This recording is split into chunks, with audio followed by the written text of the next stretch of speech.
بچوں کو عبارت کے عنوان تک لے جانے کے لیے اور ان کی کتابیں کھلوانے سے پہلے آپ ایک موضوع تمہید اٹھائیں گے، عبارت کے عنوان کا اعلان کریں گے اور پھر کتابیں کھلوائیں گے۔ تمہید اٹھانے کے لیے درج ذیل نکات پیش ہیں، تاہم یہ حرف آخر نہیں ہے۔ بہتر سے بہتر تمہید کے لیے آپ کی فکری جستجو جاری رہنی چاہیے۔ درج ذیل سوالات کی مدد سے تمہید اٹھائیں۔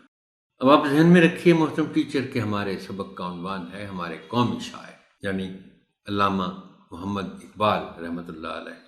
اب پہلا سوال ہے کہ اسکول اسمبلی میں پڑھی جانے والی مشہور نظم لب پہ آتی ہے دعا بن کے تمنا میری کے شاعر کون ہے؟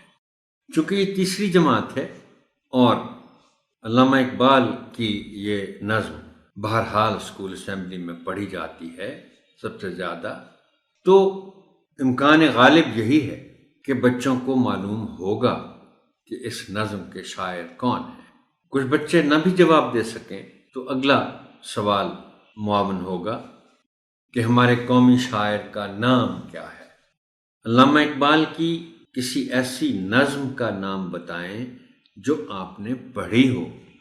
چونکہ علامہ اقبال کی نظمیں کتابوں میں شامل ہیں اور ہماری کتابوں میں بھی شامل ہیں، یعنی سنومین پبلشرز کی کتابوں میں، تو وہ یقیناً یاد کر کے بتا سکیں گے کہ انہوں نے کون سی نظم پڑھی ہے۔ کچھ بچے یقیناً بتا سکیں گے۔ اور پھر آخری سوال ہے کہ علامہ اقبال کے بارے میں آپ کیا جانتے ہیں؟